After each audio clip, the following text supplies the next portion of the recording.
Thank you so much for your love for your very own channel, the Utopian Garden. So in this one, I'm going to tell you a couple of things why I would not suggest using that, which is a seedling tray, why I have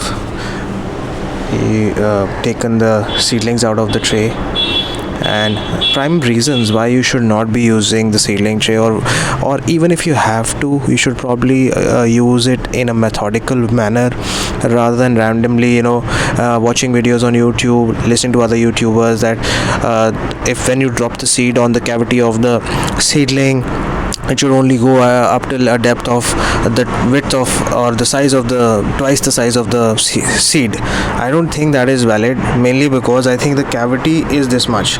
It's about 1 inch or so, the cavity of that, basically the cavity of the seedling tray that you have in front of you, and that is not enough to hold these that you are seeing. Let me just show you.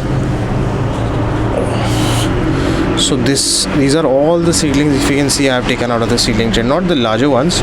For larger ones I had actually used these plastic pots or containers or whatever you want to call them, katori.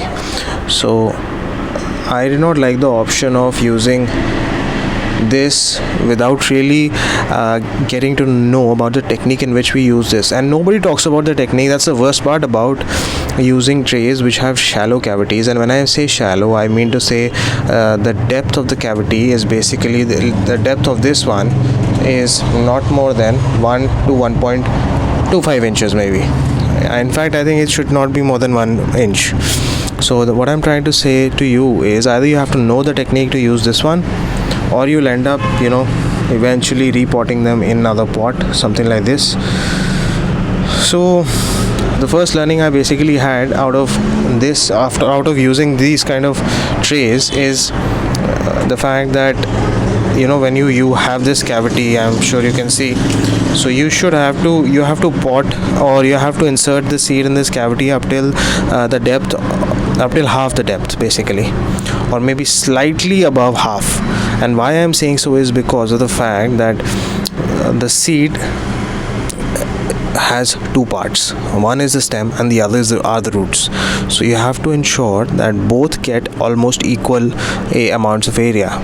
So maybe you can pot it about 30% at 30% depth on I mean to say from the surface, 30% depth, so that roots get a good volume of the area inside, whereas stem starts to gradually come out and has a strong footing, basically has a strong hold inside of this cavity, so that these kind of things don't happen with you. When I say these kind of things, I mean to say this. So look at some of the seedlings.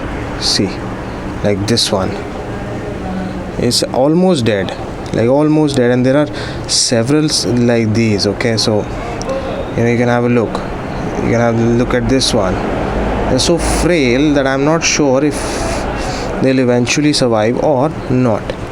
So that is what I wanted to share with you guys in this video, that even if you're using a cavity tray, seedling tray with such shallow cavities, either you have to ensure that whatever seedling tray you buy has cavity which each cavity has a deeper and wider area.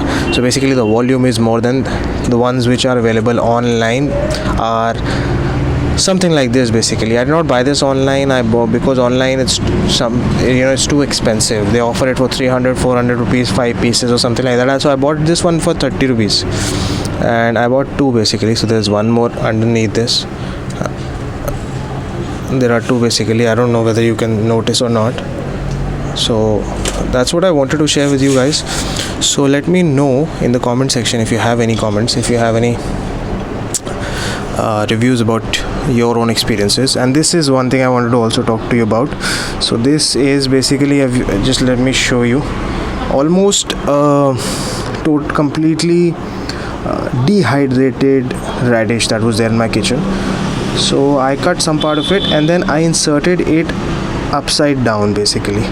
So this is also what I wanted to share, that if you have to use a radish which is as good as totally dried up and looks as if it is dead, it is actually not dead. So I put it inside of this one basically, inside the cavity, inside this cavity basically. this one for about 2 days, and then you can see, you can have a look. The roots are pretty much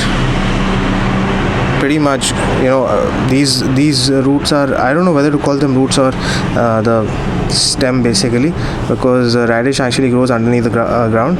So these have basically, whatever you want to call them, have come to an absolutely new life altogether.